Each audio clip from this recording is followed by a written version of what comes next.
Kamouraska, dans le Bas-Saint-Laurent, le temps s'accroche. Surtout à la Tête d'Allumette, la microbrasserie de Saint-André, où on aime étirer les journées d'été. Ici, on savoure la bière locale avec des saucissons secs, mais pas n'importe lesquels, des saucissons fabriqués ici.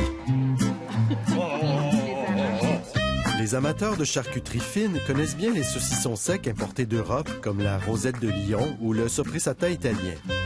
Ils sont toutefois de plus en plus nombreux à découvrir et adopter des saucissons secs fabriqués par des artisans québécois, comme ceux des Cochons Tourons, Saucissons de toute façon, Rheintal ou Viande biologique Charlevoix, qui n'ont rien à envier à leurs cousins européens. Parce que normalement, la dernière fois, quand c'est venu... Nathalie Joannette est propriétaire du Fou du Cochon à la Pocatière.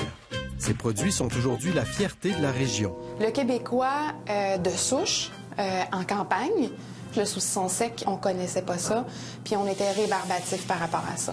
Parce qu'il y a une flore, parce que c'est bizarre, parce que c'est sec, c'est cru. Beaucoup de craintes. On a dû défaire beaucoup de paradigmes, en fait, par rapport à ça.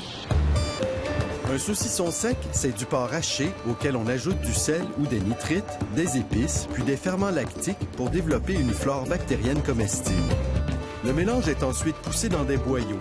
Les saucissons sont entreposés en salle d'affinage où le séchage développera arômes et saveurs. Un des pionniers dans le domaine du saucisson sec, le Fou du Cochon est devenu maître dans l'art de l'affinage. Combien de temps ils passent, les saucissons? Les petites pièces, environ 30 jours. Des fois, un petit peu plus. On va rentrer dans des plus grosses pièces où on peut avoir 5 mois, 7 mois d'affinage.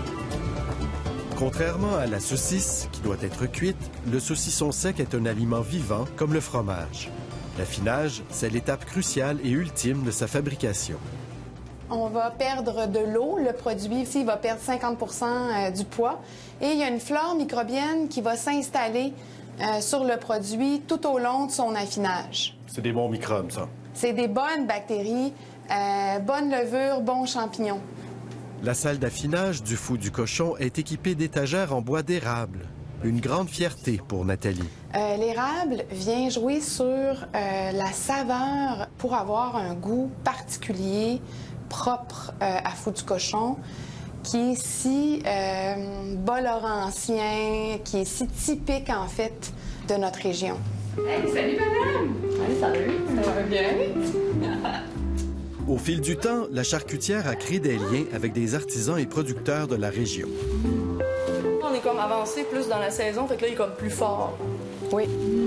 Claudie Gagné lui fournit des herbes marines du Bas-Saint-Laurent, comme le persil de mer et la livèche. La livèche, elle apporte un aspect iodé dans le produit et aussi, elle sale le produit. Donc, on met moins de sel dans le grelot des battures parce que l'herbe va faire le travail de saler.